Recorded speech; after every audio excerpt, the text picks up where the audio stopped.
Kia ora, I'm Cassie a.k.a. Nova, and I am back with the letter A for the alphabet superset. As much as I thought that this one was going to be an easy one, I think the fact that it's the first letter made it so much harder. That said, I really enjoyed delving into how I want the book to feel and the atmosphere that I want to create for it, which has made I made a lot of decisions about when the book will happen, among other things. I'm excited, and it feels so good to be excited about something right now.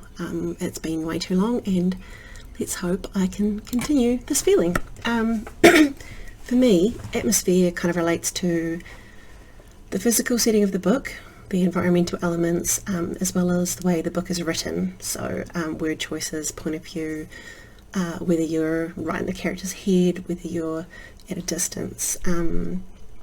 Most of the time when I'm doing writing, I just call it vibes, but I really wanted to put more time into it than I might normally. Normally for me, when I'm doing atmosphere stuff, I create Pinterest boards. I haven't started one yet. This week has been freaking hellish, so I'll get there eventually, and we'll put that in later on. Yeah, okay, let's get into what I have here. One of the first things I thought about was the season of the year. So this book is going to be set in Aotearoa, New Zealand, and specifically in Taranaki, which is where I live. I decided to go for summer. Initially I thought winter, because I love winter, but then when I was thinking about how I wanted the book to feel, I decided that summer was going to be perfect. They are hot and sticky. We have really high humidity, and that's going to really work well for this book. That oppressive humidity, sweaty skin, high pressure, like the sky is weighing down on you, and the irritation that comes when you're feeling too hot.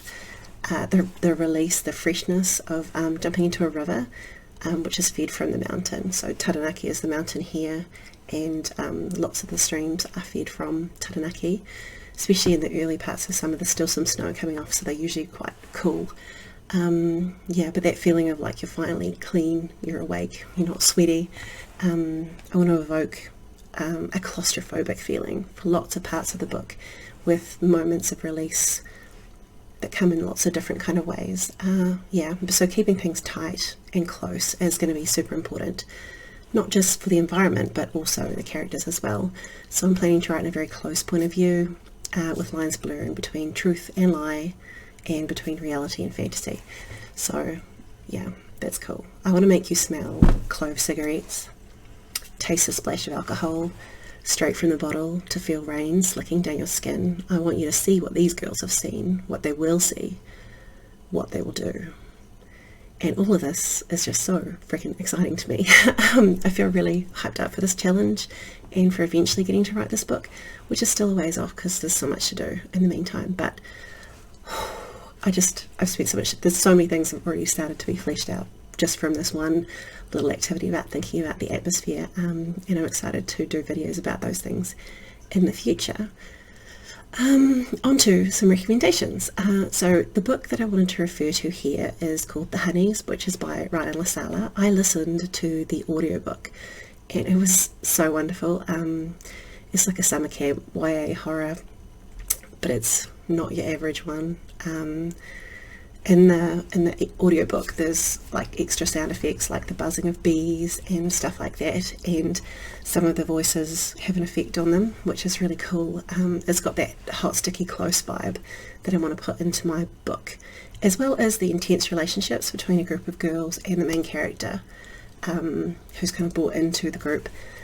Another book actually is Bunny by Mona Awad, which is another young adult horror, which is what this book is going to be, which has a lot of intense closeness with some of the characters, and they seem to sometimes be the same person.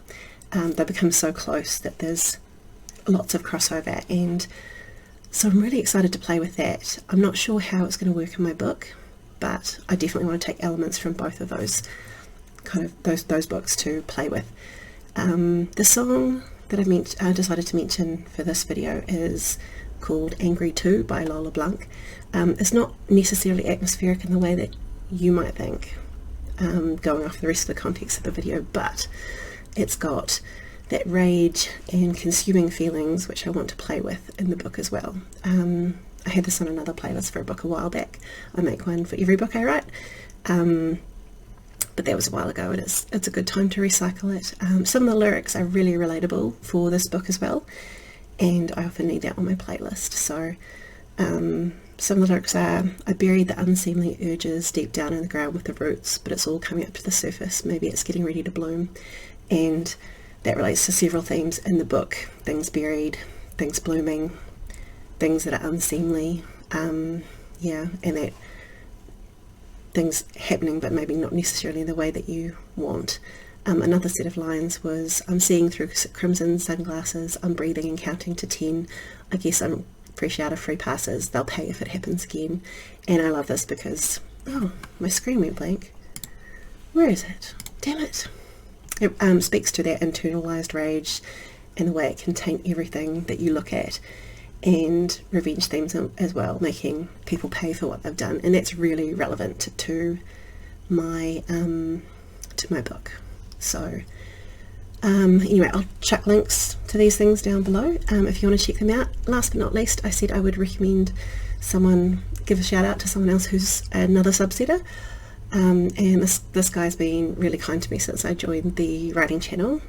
He posted a preview of his piece a little while back on the Ruthless Discord server, and you can read it now on Substack, link below. This piece was the one that made me think about switching to epistolary, oh my god, letter writing for the challenge, because of the way that it's written. So I will do that eventually, but I decided to stick with my current idea, and I'm really pleased because I'm so excited. Anyway, let me know if you check any of this out, and if you're a creative as well, what kind of things are important to you when you're thinking about atmosphere. Like and subscribe if you want to, otherwise catch you around. Hope you're having a good one.